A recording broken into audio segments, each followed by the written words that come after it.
हाय दोस्तों, उम्मीद करती हूँ कि आप सब ठीक होंगे। आज हम एक ऐसे लिखने वाले हैं और आज का विषय है मेरे पड़ोसी। मेरे पड़ोसी। दुनिया में अच्छे बुरे दोनों तरह के लोग रहते हैं। अच्छे पड़ोसी हमारे बुरे वक्त में हमारा साथ देते हैं, खुशी के अवसर पर हमारी खुशी दुगना कर देते हैं। अच्छे पड़ोसी पाना भी सौभाग्य की बात है। एक बार जब मेरी माँ गाँव गई थी, क्योंकि मेरे चचेरे भाई के लिए लड़की देखनी थी। मेरी माँ, दादा दादी और मेरी मौसी सभी लड़की देखने के लिए चले गए थे। केवल मैं, मेरी बहन और मेरे पिताजी घर में रह गए थे, क्योंकि तब मेरी और मेरे बहन की परीक्षा चल रही थी।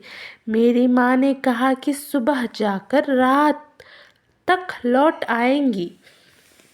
समय बीतता गया, शाम हो गई, रात हो गई। मेरे पिताजी भी घर लौट आए थे, पर माँ का कोई पता नहीं था। माँ ने कहा था कि वापस लौटकर खाना पका देंगी। रात होने लगी। हमने सोचा कि शायद लड़की देखने में देर हो गई होगी, इसलिए माँ वापस नहीं आ पाई। फ़ोन करने की कोशिश की, पर कोई फ़ोन नहीं उठा रहा था। रात काफ़ी हो चुकी थी, इसलिए हम लोग माँ का इंतज़ार ना करके एक होटल में जाकर रात का खाना खाकर वापस लौटे और सो गए। सुबह हो गई। जब मैं अपने पिताजी के लिए चाय बना रही थी कि दरवाज़ा खटखटाने की आवाज़ सुनाई दी। मैं खुश हो गई कि चलो माँ आ गई है।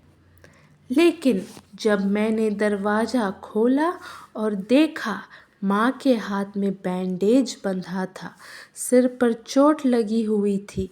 माँ को अंदर ले जाकर बिठाया और उन्हें पानी पिलाया। फिर माँ ने हमें बताया कि उनकी गाड़ी एक लॉरी से टकरा गई थी, इस कारण उन्हें इतनी चोट लगी थी। माँ के कंधे पर 24 टाँके लगे थे, क्योंकि कार का शीशा माँ के कंधों पर चुभ गए थे।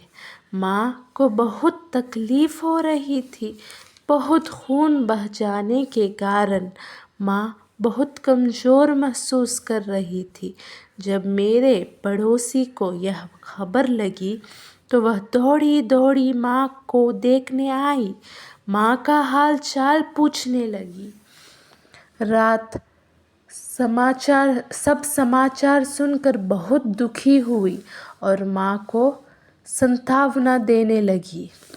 मुझे खाना पकाना तो आता था, पर मेरी परीक्षा होने के कारण मुझे मेरी पढ़ाई भी करनी थी। मेरी समझ में नहीं आ रहा था कि मैं अब क्या करूं।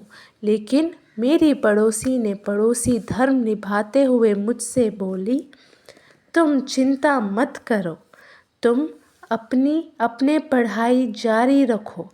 मैं तुम लोगों के लिए खाना बना दिया करूँगी। तुम्हारे माँ का भी ख्याल रखूँगी। जब भी समय मिलता वो मेरी माँ का हाल चाल पूछने चली आती थी। मेरी माँ को अब थोड़ा आराम हो गया था। जब कभी मेरे पिताजी घर पर नहीं होते, मेरे पड़ोसी मेरी माँ का ख्याल रखने आ जाती थी। मेरी माँ ठीक होने लगी। मेरी माँ ने उनको धन्यवाद दिया तो कहने लगी, आपको किसी भी चीज़ की ज़रूरत हो तो पूछने में कोई शर्मिंदा ना करना, बेझिझक पूछ लेना। आखिर पड़ोसी होते किस लिए? एक दूसरे की सहायता करने के लिए ही ना। सच में हम बहुत भाग्यशाली हैं जो हमें इतनी अच्छी पड़ोसी जो मिली है। हम लोग भगवान का शुक्रगुजार है जो हमें ऐसी अच्छी पड़ोसी मिली। तो हमारा ऐसे यहीं पर ख़त्म होता है। अगर आपको ये कुछ फ़ायदेमंद दिखा हो तो प्लीज़ मेरे चैनल को सब्सक्राइब, लाइक और शेयर कर दीजिएगा। आपको स्कूल में बहुत मदद होगी। अगर स्कूल में किसी मेरे पड़ोसी के विषय में निबंध लिखना हो तो आप इसकी भी सहायता ले सकते हैं। धन्यवाद।